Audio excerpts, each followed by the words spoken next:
নমস্কাৰ বন্ধু বান্ধৱীসকল, আপোনালোক সকলোকে মোৰ চেনেললৈ স্বাগতম জনাইছোঁ। আজি মই আপোনালোকৰ সন্মুখত উপন্যাস পাঠ আগবঢ়াম। হোমেন বৰগোহাঞিদেৱৰ মৎস্যগন্ধা নামৰ উপন্যাসখন আজি পাঠ কৰিবলৈ ওলাইছোঁ। কেইবাটাও খণ্ডত উপন্যাসখন মই পাঠ কৰিম। আপোনালোকে সহায় সহযোগিতা আগবঢ়াই যাব বুলি মই আশা কৰিলোঁ। আজি প্ৰথম খণ্ড, মৎস্যগন্ধা, হোমেন বৰগোহাঁই।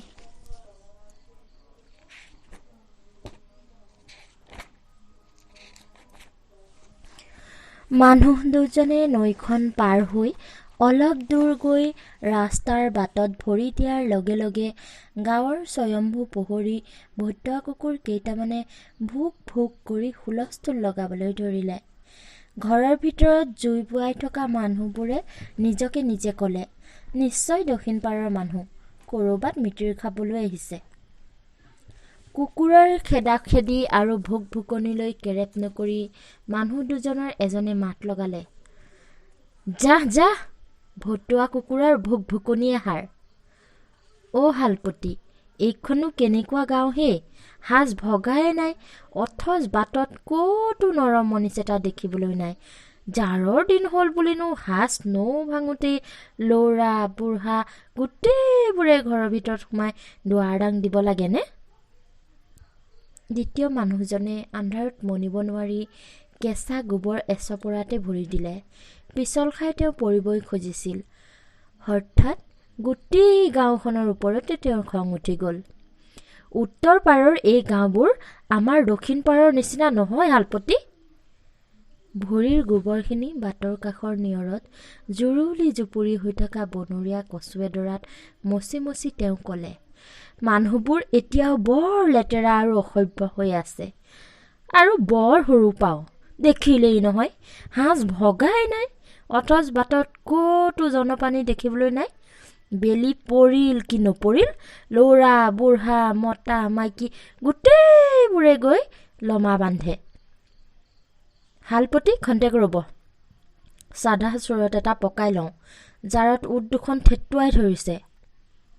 মানুহ দুজনৰ এনেহে ভাগ্য ভাল যে চোৰত পকাবলৈ বুলি যি ঠাইতে তেওঁলোক থমকি ৰ'ল, ঠিক সেই ঠাইতে মানুহ এঘৰৰ পদূলি মূৰত ধান খেৰৰ পুঁজি এটা তেতিয়াও উমি উমি জ্বলি আছিল। পিছদিনা খাৰণি পানীৰে কাপোৰ ধুবলৈ গাঁৱৰ মানুহে এনেকৈ খেৰ জ্বলাই ৰাখে।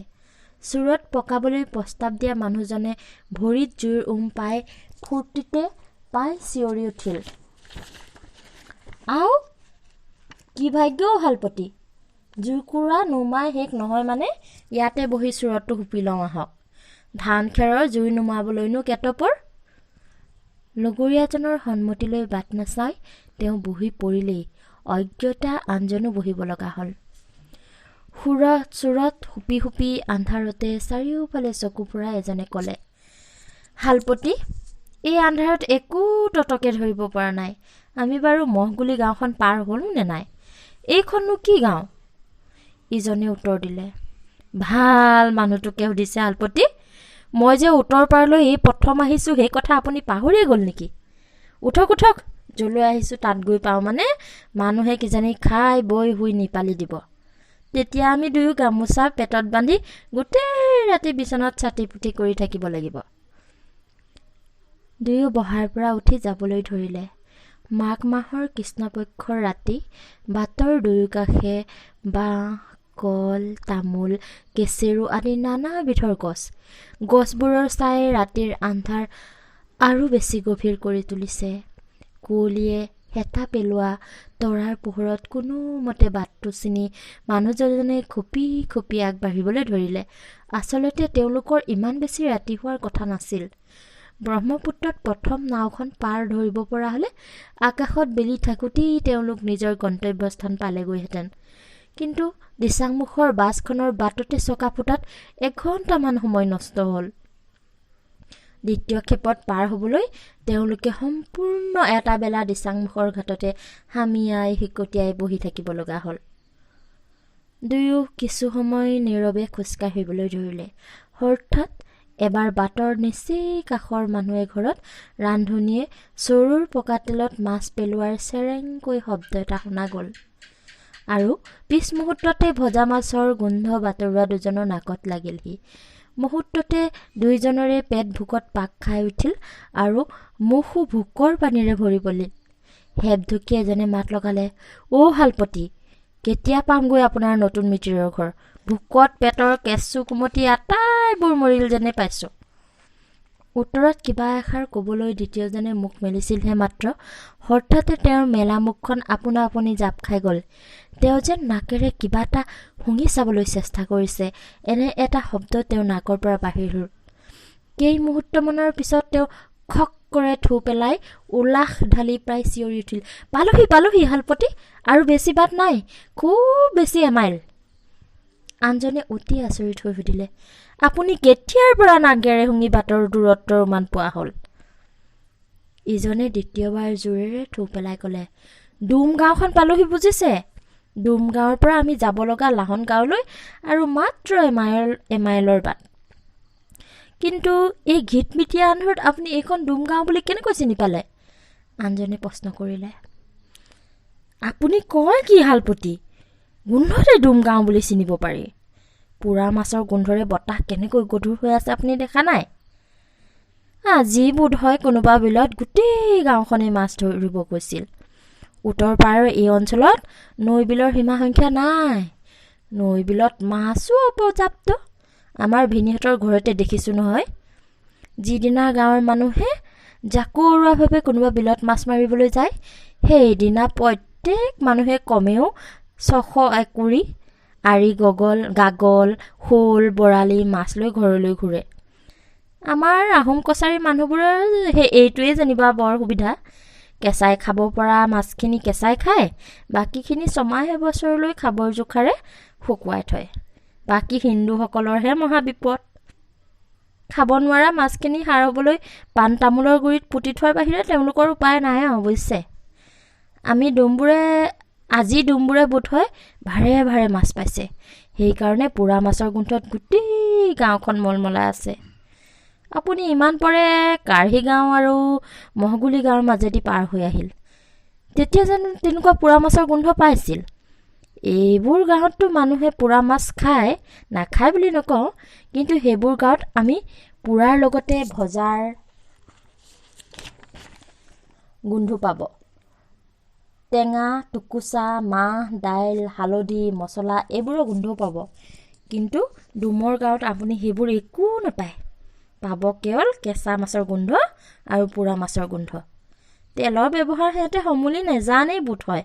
আপুনি গৈ থাককচোন, য'তেই পোৰা মাছৰ গোন্ধ শেষ হ'ব, সেইখিনিতে ৰৈ মই আপোনাক প্ৰমাণ কৰি দেখুৱাম যে আমি ডুম গাঁওখন।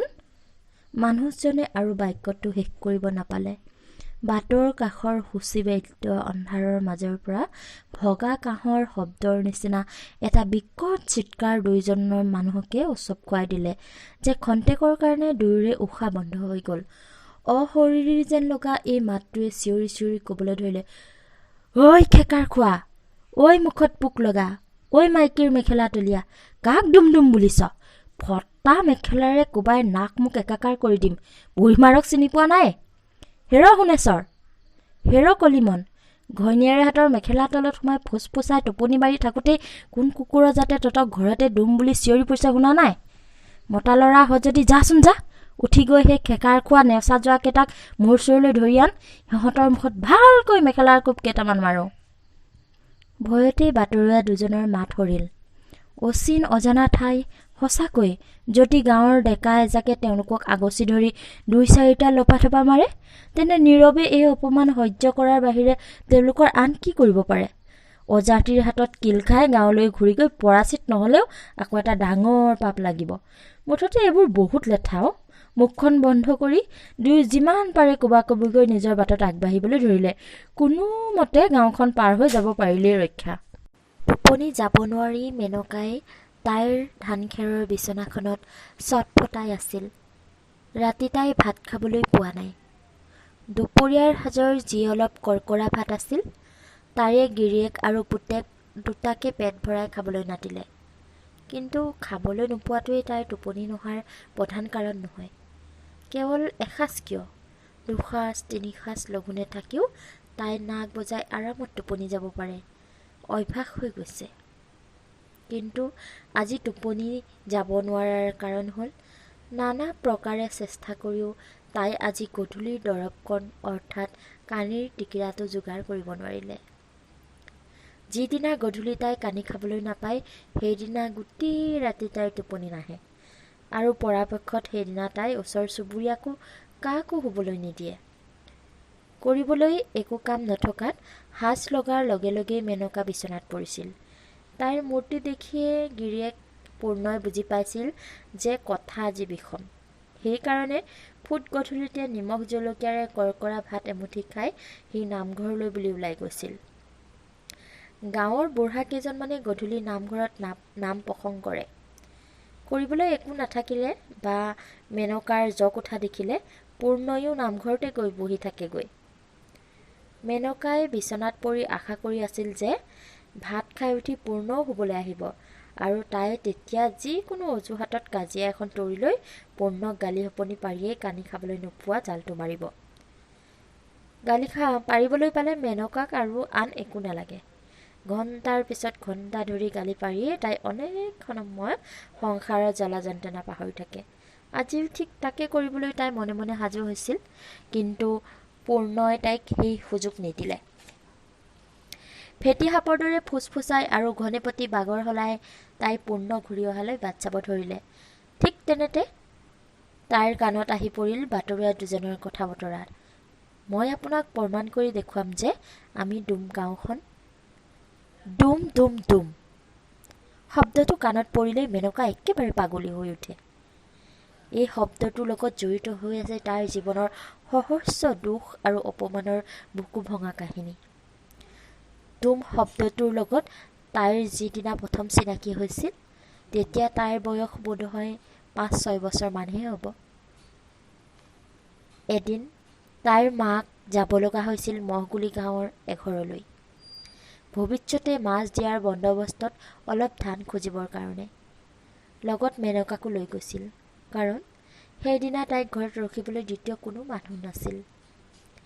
আগবেলাৰ ৰ'দটো চোকা হ'বলৈ আৰম্ভ কৰিছিলহে মাত্ৰ। ঠিক তেনেতে সিহঁত দুয়ো গৈ মানুহ ঘৰৰ চোতালত ভৰি দিলেগৈ। ঘৰৰ গিৰিহঁতনীয়ে তেতিয়া উখোৱা ধান শুকুৱাবলৈ বুলি ৰয়নাৰে চোতালৰ ধান মেলি আছিল। মেনকাৰ মাক মেমেৰীয়ে দূৰৰ পৰা দৃশ্যটো দেখি সাৱধান হ'ল আৰু চোতালৰ পৰা যথেষ্ট দূৰত ভঁৰাল ঘৰৰ ছাত থিয় হৈ ৰ'ল। ঠিক মেনকাক সাৱধান কৰিবলৈ পোৱাৰ আগতেই তাই প্ৰায় দৌৰি গৈ চোতালৰ ধান মেলি থকা গিৰিহঁতনীগৰাকীৰ কাষত থিয় দিলেগৈ। ভৰিৰ খোজৰ শব্দ শুনি গিৰিহঁতনীয়ে মূৰ তুলি চালে। প্ৰথমে মেনকাক দেখি তেওঁ একো বুজিব পৰা নাছিল, কিন্তু পিছ মুহূৰ্ততেই মেনকাৰ মাকৰ ওপৰত চকু পৰিল। তেওঁ খঙত ৰণচণ্ডী মূৰ্তি ধৰি মেনকাৰ গালত কাণতলীয়া চৰ এটা বহুৱাই দি চিঞৰিবলৈ ধৰিলে। খালে খালে এপাচিকৈ উখোৱা ধান নষ্ট কৰিলে। ঐ মেমেৰী ডাংকাচি, তোৰ জীয়েৰে সৰু ছোৱালী, তাই বাৰু নাজানেই। তই বুঢ়ী মানুহজনী হৈ তাক বাধা দিব নোৱাৰিলি, ধৰি ৰাখিব নোৱাৰিলি। এতিয়া চাচোন এপাচিকৈ হলপোনা ধান পেলাই দিব লগা হ'ল। আচম্বিতে কাণতলীয়া চৰ খাই মেনকা প্ৰথমে খুব হতভম্ব হ'ল। তাইনো কি জগৰ লগালে, এই কথা তাই কল্পনাও কৰিব নোৱাৰিলে। ফেকুৰি ফেকুৰি কান্দি তাই মাকৰ ওচৰলৈ গ'ল আৰু কাঠি যেন শুকান সোঁহাতখনেৰে মাকৰ কঁকালত সাৱটি ধৰি তাই মাক আৰু ঘৰৰ গিৰিহঁতনীৰ কথা বাৰ্তাৰ অৰ্থোদ্ধাৰ কৰিবলৈ চেষ্টা কৰিলে। মেমেৰীয়ে দুৰ্বল মাতেৰে ক'লে, আই, অজ্ঞানী ছোৱালীজনী, যেনিবা নাজানি ধানখিনিৰ ওচৰত থিয় দিলেই, সেইবুলিনো আপুনি তাইক এনে কাণতলীয়া চৰ সোধাব লাগেনে? আমি নিষ্কুলীয়া মানুহ যদিও তথাপিও মানুহেই দিয়কচোন, কুকুৰ মেকুৰী নহয় নহয়। জানো আই, আপোনাসকলৰ শাস্ত্ৰত সঁচাকৈয়ে এইবোৰ কথা লিখা আছেনে নাই সেই কথা একমাত্ৰ নেদেখাজনেহে জানে। মেমেৰীয়ে তাইৰ মলিয়ন ফটা আঁচলখনৰ আগটোৱে দুগালেদি সৰ সৰকৈ বৈ অহা চকুপানীখিনি মচিবলৈ ধৰিলে। গিৰিহঁতনীগৰাকীৰ কিবা কথাত ৰাতিপুৱাৰ পৰাই খং উঠি আছিল। তাতে আকৌ এতিয়া নিষ্কুলীয়া ছোৱালী তিৰোতা এগৰাকীয়ে তেওঁৰ লগত সমানে সমানে মুখ পাতি ধৰাৰ কাৰণে খং গৈ ব্ৰহ্মতালুত লাগিলেগৈ। মেমেৰীৰ ফালে চোচা মাৰি খেদি আহি তেওঁ চকুৰে জুই বৰশী কবলৈ ধৰিলে। কি কলি ডুমৰ জাত, তোৰ ইমান সাহ? ডুমৰ জীয়েকে গাৰ চাহ পেলাই এপাচিকৈ ধান নষ্ট কৰিলেও মই একো নেমাতি মনে মনে থাকিব লাগে বুলি বোলো বুঢ়ী মাৰক জোকাই নলবি দেই, কথা বেয়া হ'ব। কথা আৰু বেয়ালৈ যোৱাৰ আগতে তই এতিয়াই ভালে ভালে বাহিৰ হ। তাৰপিছত ঘৰৰ ফালে মুখ কৰি কাৰোবাক উদ্দেশ্যি তেওঁ চিঞৰিবলৈ ধৰিলে, অ' পুনাৰাম, ডুমৰ জীয়েকে আজি এপাচিকৈ উখোৱা ধান নষ্ট কৰিলে। তোৰ গাড়ী টনা গৰুৰ দানা ওলাল। ধান পোৱাৰ আশা সিমানতে জলাঞ্জলি দি মেমেৰীয়ে জীয়েকৰ হাতত ধৰি ঘৰৰ ফালে খোজ ল'লে। ধান বা চাউল কিবা অলপ যোগাৰ কৰিব নোৱাৰিলে আজি দুপৰীয়াও পেটত গামোচা বান্ধি থাকিব লাগিব। কিন্তু মেমেৰীৰ মনটো হঠাৎ এনেভাৱে ভাঙি পৰিল যে আকৌ কাৰোবাৰ ঘৰলৈ গৈ ইনাই বিনাই ধান চাউল খোজাতকৈ পেটৰ জ্বালাত আধা মৰা হৈ থকাটোৱে বেছি সুখৰ কথা বুলি তাৰ মনত অনুভৱ হ'ল। সংসাৰৰ আওভাও নোপোৱা অকণমানি ছোৱালীজনীয়ে কেনেকৈ বিনা অপৰাধত পূৰ্ণসূতীয়া চৰটো খাব লগা হ'ল, সেই দৃশ্যটো মনত পৰিলে মুহূৰ্তে তাইৰ দুই চকু ফাটি গৰম চকু পানী হৈ বাহিৰ আহিবলৈ ধৰিলে। কিছুদূৰ বাট যোৱাৰ পিছত মেনকাই মাকক সুধিলে, আই, মইনো কি কৰিলোঁ? সেই মানুহজনীয়ে ধানখিনি পেলাই দিম বুলি ক'লে। মেমেৰীয়ে ভাবিলে জীয়েকক শিক্ষা দিয়াৰ এইটোৱেই সুযোগ, নহ'লে আকৌ কাৰ ঘৰত গৈ চৰ লাঠি খাব লগা হয় একো ঠিক নাই। তাই জীয়েকক ক'লে, আমি ডুম বুজিছ, পূৰ্বজন্মৰ কিবা পাপৰ শাস্তিস্বৰূপে ঈশ্বৰে আমাক নিষ্কুলীয়া ডুম কৰি সৃষ্টি কৰিছে। হেদুৰ চোতালত উখোৱা ধান মেলি থলে তাত যদি ডুমৰ চাহ পৰে তেন্তে ধানখিনি চোৱা হয়। কেনেবাকৈ যদি মেমেৰীয়ে আৰু কিবা ক'ব খুজিছিল, কিন্তু নতুনকৈ কান্দোনৰ বেগ এটা আহি তাইৰ ডিঙিটো সোপা মাৰি ধৰাত আৰু একো ক'ব নোৱাৰি তাই নীৰৱ হৈ ৰ'ল। মাকে আৰু বেছি একো নকলেও মেনকায়ে পিছলৈ নিজৰ অভিজ্ঞতাৰে জানিছিল যে ডুমৰ গাৰ চাহ পৰিলে কেৱল যে শুকাবলৈ মেলি দিয়া উখোৱা ধানেই চোৱা হয় এনে নহয়, ডুমৰ হাত লাগিলে সকলো খাদ্যবস্তুৱেই অখাদ্য হয়। হেদু মানুহৰ ঘৰৰ ভিতৰত সোমাবলৈ ডুমৰ অধিকাৰ নাই। বিয়াহত কাতৰ হৈ ডুমে কাৰোবাৰ ঘৰত পানী খুজি খাব খুজিলে বাটৰ কাষৰ কচুৱনিৰ পৰা কচুপাত ছিঙি লৈ গ'লেহে গিৰিহঁতে তাত পানী ঢালি দিব। ঘৰত হালোৱা বা গৰখীয়া হৈ কাম কৰা ডুমৰ ল'ৰাক যদি গিৰিহঁতৰ ল'ৰা ছোৱালীয়ে কেনেবাকৈ স্পৰ্শ কৰে তেন্তে তৎক্ষণাৎ সিহঁতে গা ধুব লাগে ইত্যাদি। এনেকৈ গোটেই জীৱন ধৰি মেনকাই ডুম হৈ জন্ম ধৰাৰ অভিশাপ বহন কৰিছে। কিন্তু তথাপি কাৰোবাৰ মুখত ঘৃণাসূচক ডুম শব্দটো শুনিলেই মেনকাৰ প্ৰতিবাৰেই এই ঘটনাটোলৈ মনত পৰে আৰু লগে লগে তাৰ গালত অনুভৱ কৰে চকুৰে সৰিয়হ ফুল দেখা দিয়া সেই পূৰ্ণসতীয়া চৰটো। কানি খাবলৈ নাপাই মেনকা এনেই পাগলীৰ নিচিনা হৈ আছিল। ঠিক সেই অৱস্থাতে বাটৰুৱা দুজনৰ কথাবাৰ্তাই যেন তাৰ খঙৰ জুইত ঘিউহে ঢালিলে। কিন্তু এক প্ৰকাৰে বাটৰুৱা দুজনে তাৰ এটা ডাঙৰ উপকাৰো কৰিলে। কানি খাবলৈ নোপোৱাৰ যান্ত্ৰণা পাহৰি থাকিবলৈ তাই গিৰিয়েকৰ লগত যুঁজ এখুন্দা মাৰিবলৈ চল বিচাৰি আছিল, কিন্তু গিৰিয়েক ঘৰত নথকাত তাই নিৰুপায় হৈ আছিল। বাটৰুৱা দুজনক যেন ঠিক সময়ত কোনোবা ঈশ্বৰেহে পঠিয়ালে। তেওঁলোক হয়তো ইতিমধ্যে কোনোবা দিক্চৌ বাট পালেগৈ, কিন্তু কোনোবাই তাৰ কথা শুনক নুশুনক তালৈ ভ্ৰূক্ষেপ নকৰি মেনকাই উশাহ নোহোলোৱাকৈ তেওঁলোকৰ উদ্দেশ্যে গালি বৰ্ষণ কৰি থাকিবলৈ ধৰিলে।